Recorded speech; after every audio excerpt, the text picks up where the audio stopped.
"You sure you're in the right place, Pops?" The voice cut through the low murmur of the bar like a shard of glass. It was sharp, laced with the casual arrogance of a man who had never known a world that didn't bend to his will.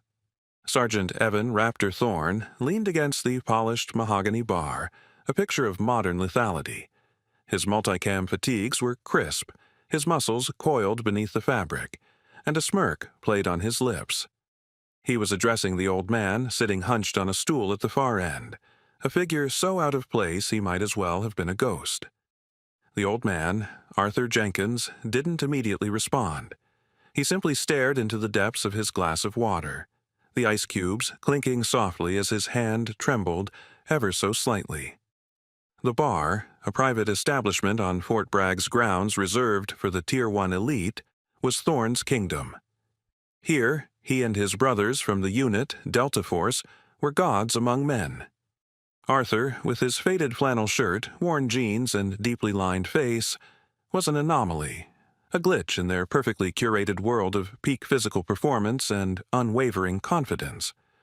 Thorne pushed off the bar and sauntered over, his teammates watching with amusement. "I'm serious," he said, his voice louder now, drawing the attention of everyone in the room. "This is a private club for operators, not a VFW hall for telling stories about Normandy." A few of his friends snickered. Arthur slowly lifted his head.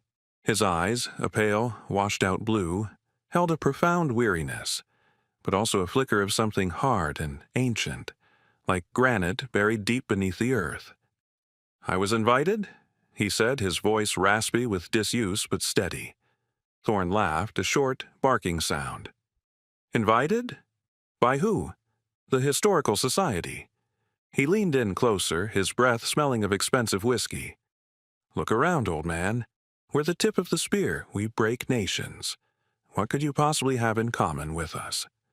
The humiliation was thick in the air, a palpable thing.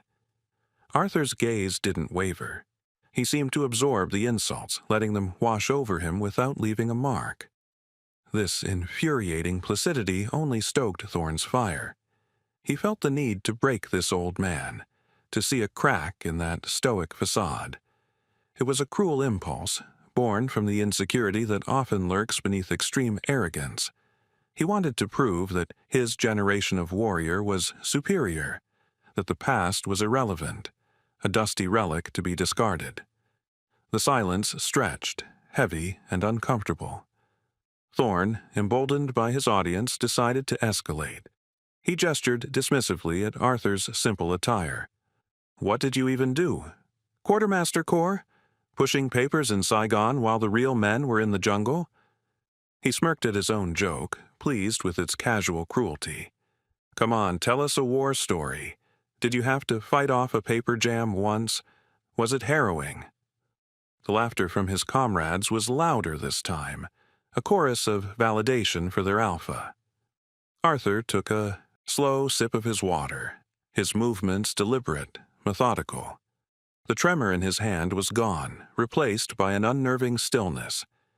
He set the glass down with a soft click that seemed to echo in the suddenly quiet room. "The things I did," Arthur said, his voice low and even, "are not stories you tell in a bar." This response was not what Thorne expected. He had anticipated a flicker of anger, a defensive justification, something he could latch onto and tear apart. But this quiet dignity, this refusal to engage on his level, was like punching smoke. It made him look foolish, like a bully kicking a stone. His face flushed with anger. "Oh, I get it," Thorne sneered, his voice dripping with condescending pity. "Top secret, right? So secret you can't even talk about it. How convenient." He turned to his friends.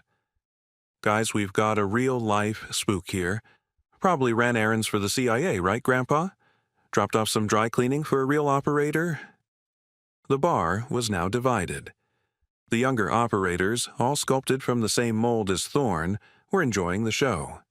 But some of the older NCOs, the master sergeants and sergeants major who had seen more than their fair share of conflict, were shifting uncomfortably. They didn't know the old man, but they recognized the dangerous hubris in Thorne. They knew that true warriors, the ones who had truly walked through the valley of the shadow of death, rarely, if ever, boasted about it. They carried their burdens in silence, a quiet weight visible only to those who knew where to look. And they saw that weight in the old man's pale blue eyes. One of the senior NCOs, a grizzled sergeant major named Davis, caught Thorne's eye and gave a subtle shake of his head, a silent warning to stand down. Thorne saw it and deliberately ignored it, taking it as a challenge to his authority within the group. He was Raptor, the team's rising star. He wouldn't be told to back off by anyone, especially not in front of his men. Thorne turned his full attention back to Arthur, his posture becoming more aggressive. He planted his hands on the bar on either side of the old man, effectively trapping him. "No, I really want to know," he insisted, his voice dropping to a menacing growl. "You come in here to our place, drinking your water like you belong. You owe us an explanation. What unit? What conflict?" He was no longer just mocking. He was interrogating. He was using the pressure and intimidation tactics he'd honed in hostile territories on an unarmed senior citizen in a bar on American soil. Arthur finally looked directly at him, and for a fleeting moment, Thorne felt a jolt, a primal sense of unease. It was as if the weary old man's face had momentarily transformed, the lines of age becoming the harsh contours of something else, something dangerous and predatory. But the illusion passed as quickly as it came, and he was just an old man again. "It was a long time ago," Arthur said, his voice still maddeningly calm. "The unit I was with, it doesn't exist anymore. Not by the same name, anyway." This vague answer was the final straw for Thorne. He saw it as a coward's evasion, a pathetic attempt to invent a mysterious past. "Oh, a ghost unit, even better!" he exclaimed, throwing his hands up in mock astonishment. "Let me guess, you were a part of the 1st Geriatric Division, right? The Fighting Grandpas?" He leaned in until their faces were inches apart. "You're a fraud. A stolen valor case sitting in a bar you have no right to be in. Now, you can either tell me the truth, or my friends and I will escort you out. And you won't like the way we do it." The threat hung in the air, ugly and real. The festive mood in the bar had completely evaporated, replaced by a tense, waiting silence. Everyone was watching, waiting to see if the young lion would finally devour the old one. The sergeant major, Davis, started to rise from his seat, his face set in a grim line. He wasn't going to let this go any further. An operator putting his hands on any veteran, let alone an elderly one, was a line that should never be crossed. He didn't care how many medals Thorne had. This was a fundamental breach of the Warriors' Code. But before Davis could take a single step, the main door of the bar swung open, admitting a figure that commanded immediate and absolute respect.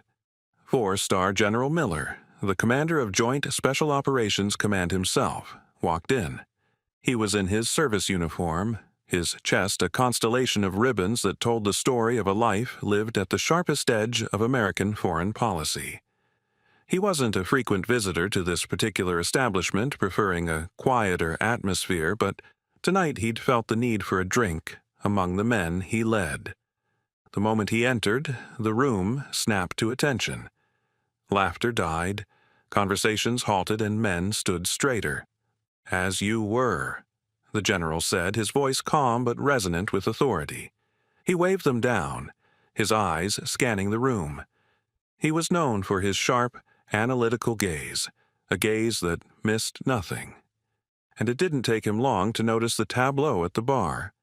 A decorated but overly aggressive young sergeant cornering a silent old man, with the rest of the room watching like spectators at a gladiatorial match. A frown creased the general's brow. He saw Thorne, one of his best operators, behaving like a common thug. He saw the discomfort on the faces of his senior NCOs. And he saw the old man, Arthur, sitting with a stillness that was both profound and deeply out of place. General Miller walked towards the bar, his path clearing before him as if by an invisible force. The air crackled with anticipation. Thorn, seeing the general approach, straightened up, a confident smile replacing his sneer. He believed the general would see the situation as he did, an elite operator policing their private sanctuary from an imposter. This was his chance to impress the highest authority, to show his commitment to the unit's exclusivity and standards. He felt a surge of pride, certain that he would be commended for his vigilance. He was about to learn a lesson in humility that would redefine his entire existence. The general's polished shoes stopped just behind Thorn. The young sergeant didn't even have the sense to step aside. He was too caught up in his own narrative, too certain of his own righteousness. The entire room held its breath, waiting for the general's judgment. General Miller ignored Thorn completely. His eyes were fixed on the old man at the bar. He stared for a long moment, his head tilted slightly, a look of stunned disbelief slowly dawning on his face. The frown of disapproval was replaced by something else entirely: awe. It was a look Thorn had never seen on the face of the hardened, battle-tested commander. It was the look a student might give a revered master, or a believer might give a living prophet. The general took a slow, deliberate step forward, moving past Thorn as if he were nothing more than a piece of furniture.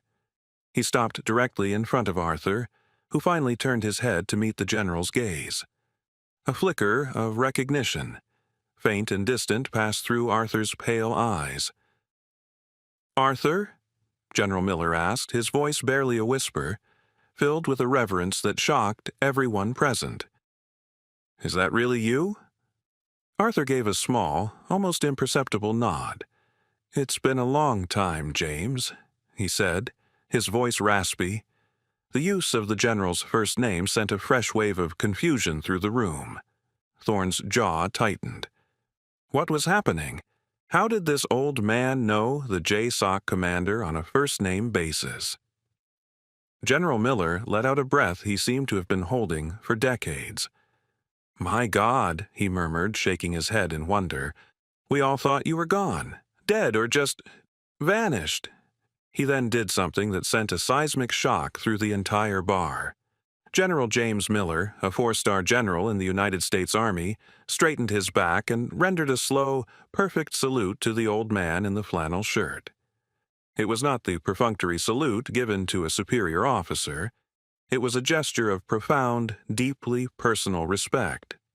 A salute one gives to a legend. Thorn stood frozen, his mind struggling to process the scene. The world had just turned upside down. The man he had been mocking, threatening, and humiliating was being saluted by one of the most powerful military men on the planet. The foundation of his reality was cracking beneath his feet. He felt a cold dread begin to creep up his spine, a primal fear that he had just made the biggest mistake of his life. General Miller held the salute for a long moment before slowly lowering his hand. He then turned, his face a mask of cold fury, and fixed his gaze on Sergeant Thorn. The warmth and reverence he had shown Arthur vanished, replaced by an icy contempt that made Thorn feel like he was shrinking. "Sergeant." The general's voice was low, but it carried the weight of command and cut through the silence like a surgeon's scalpel.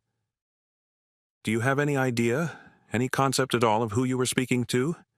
Thorn swallowed hard, his throat suddenly dry as desert sand. "Sir, he's not an operator, I thought." "You thought?" The general interrupted, his voice lashing out. "You didn't think, Sergeant. You presumed. You acted with an arrogance that is a disgrace to that patch on your shoulder and the uniform you wear. You saw an old man and you judged him. You have no idea what a catastrophic misjudgment you just made."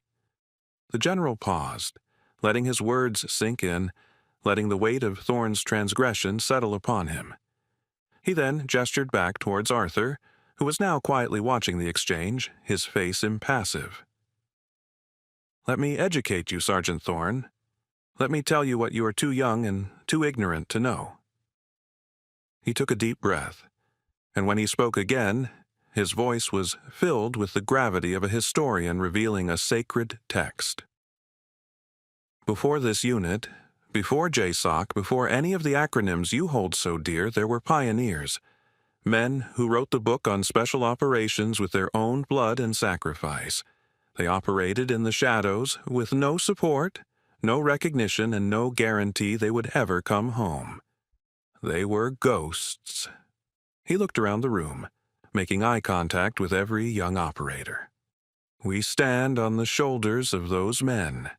Every tactic you use, every piece of gear you carry, every mission you execute was born from their experience in the darkest corners of the world.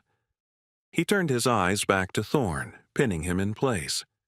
Have you ever heard of Operation Sundown? Or the Whisper campaigns in the Eastern Bloc? No, of course you haven't. They're not in your sanitized history books. But the man you just threatened was there. He was the architect. He was the weapon.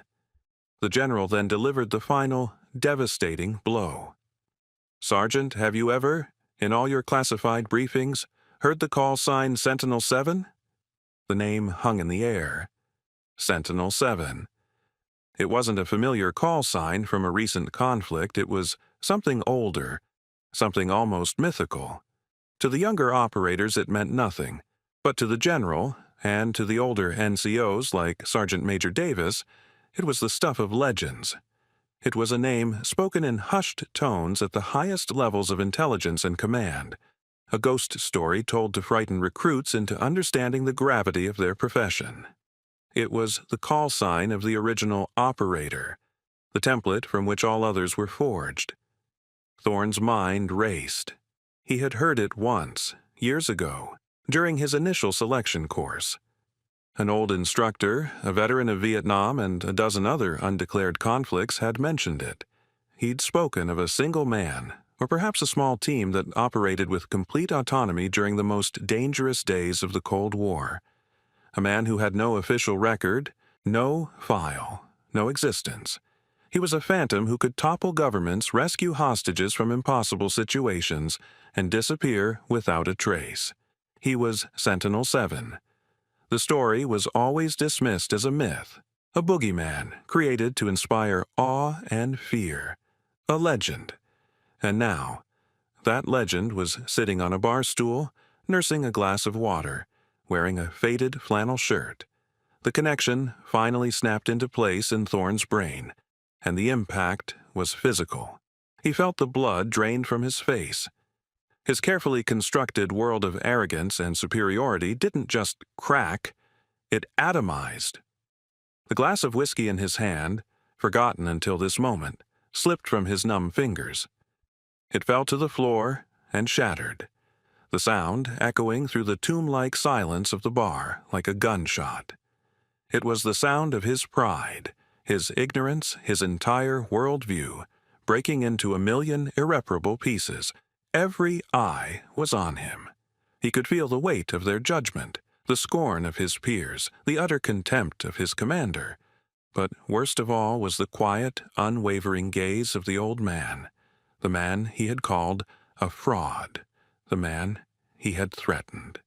Sentinel 7. He looked at Arthur Jenkins and no longer saw a frail, elderly civilian. He saw the ghost from the stories. He saw the granite beneath the surface. He saw a living monument to a history he had arrogantly dismissed, and the shame was so profound, so absolute, that he felt he might physically collapse under its weight. General Miller's voice brought Thorn back from the abyss of his own shame. Sentinel 7, the general repeated, his tone now less angry and more deeply disappointed, was the designation for the lead element of Project Orion, the precursor to this very unit. He was the 7 because he was the 7th man to volunteer for a program so dangerous the first 6 didn't survive the training. He wrote the manual on close-quarters combat that you study. He pioneered the high-altitude, low-opening parachute techniques that you think are standard procedure.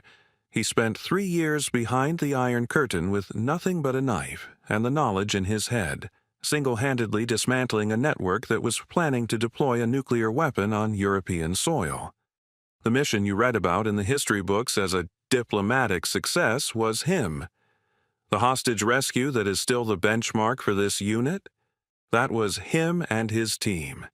He doesn't have a chest full of medals, Sergeant, because none of the medals he was eligible for were ever created. His entire service record is a single classified document that less than 5 people in this country are authorized to read. I am one of them. The general let the weight of that revelation settle. The bar was so quiet you could hear the hum of the beer coolers. The young operators who had been laughing just minutes before now stared at Arthur with a mixture of terror and awe. They were in the presence of living history, a founding father of their sacred order, and they had treated him like dirt. "He wasn't invited here, Sergeant," the general continued, his voice heavy with meaning. "He owns this place. Not literally, of course, but morally, ethically. He and men like him paid for it with pieces of their soul. He has the right to be in any room, on any base, at any time. A right he earned in ways you cannot possibly comprehend, and you tried to throw him out." Thorne finally found his voice, but it was a choked, broken thing. "Sir, I didn't know." "That," the general said, his eyes drilling into Thorne, "is the entire point. You should never have to know. The core principle of our community is quiet professionalism, humility, respect. You respect the uniform, you respect the rank, and most of all, you respect your elders, because you have no idea what silent burdens they carry. You failed on every single count tonight. You failed this unit. You failed the uniform. And you failed yourself." He turned to Arthur. "Arthur, I am profoundly sorry for the disrespect you have been shown by this man. It is a failure of my leadership that he could harbor such arrogance." Arthur Jenkins finally pushed himself off the stool. He stood, and though he was shorter than the towering young operator and the imposing general, he seemed to possess a gravity that warped the very space around him. He walked slowly around the bar and stood directly in front of the shattered, humbled Sergeant Thorne. Thorne couldn't meet his eyes. He stared at the floor, at the shards of glass glittering in the spilled whiskey, a perfect metaphor for his own broken state. He braced himself for a tirade, a demand for punishment, an old man's righteous fury. He deserved it. He deserved to be thrown out of the unit, to be stripped of the title he held so dear. He had desecrated something sacred, but the anger never came. Instead, Arthur's voice, when it came, was soft, almost gentle. "Look at me, son," he said. With immense effort, Thorne raised his head, his eyes swimming with shame. He finally met the old warrior's gaze. The pale blue eyes held no malice, no anger, no triumph. There was only a deep, profound sadness. "That fire inside you," Arthur began, his voice raspy but clear, "that aggression, that confidence, it's a good thing. It's a weapon. I had it too. It's what keeps you alive when everything else is gone, but if you don't control it, if you let it turn into arrogance, it will consume you. It will make you blind." He placed a wrinkled, age-spotted hand on Thorne's shoulder.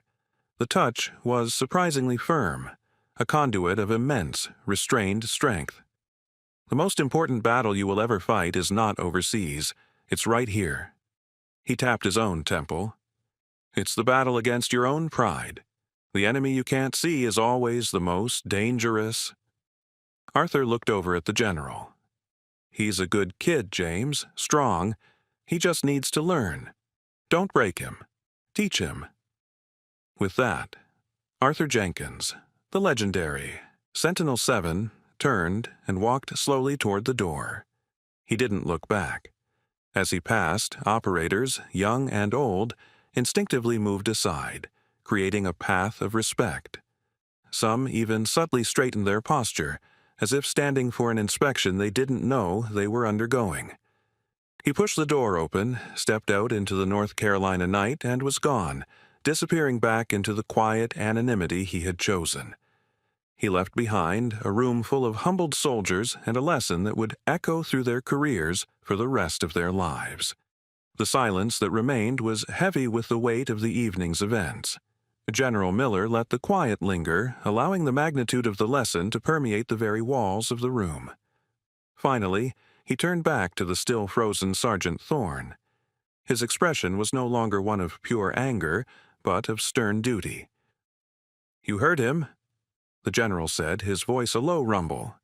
"He gave you a gift, a chance at redemption. Most men in his position would have had your career ended on this spot, but he is a builder, not a destroyer. He sees potential in you, even after the disgusting display you just put on." He pointed a finger at Thorne's chest. "You will not waste that gift. Your penance begins now. First, you will clean up this mess you made." He gestured to the broken glass. "Then, at Oro 500 tomorrow, you will report to Sergeant Major Davis. He is going to be your personal instructor for the next month. You are going to learn the history of this unit from the ground up. You will read every declassified file. You will memorize the names of the fallen. You will learn about the giants, like the man you just met on whose shoulders you stand. You will write a 200-page report on the importance of humility in a special operator. And every single day, you will reflect on what you did here tonight." The general's gaze swept across the other young operators who had laughed and encouraged Thorne. "All of you? The same. You will join Sergeant Thorne in his remedial education. You all have forgotten where you come from. It is my duty to remind you." He paused, letting the collective punishment sink in. There were no complaints, only bowed heads and looks of grim acceptance. They knew they had failed a fundamental test. "Sergeant Thorne," the general said, his voice softening just a fraction. "Mr. Jenkins was right. You have the fire. Now you must learn the wisdom to control it. Do not let his faith in you be misplaced. This is the most important mission of your life. Do you understand me?" Thorne finally found the strength to speak, his voice clear and resolute for the first time that night, stripped of all its former arrogance. "Crystal, sir?" He looked the general in the eye, and for the first time there was not a trace of ego, only a deep, burning desire to be worthy of the second chance he had been given by a living legend. The lesson of Sentinel 7 would not be forgotten. It would become a new story, a new legend, told not to inspire fear, but to teach the most vital of all warrior virtues: respect.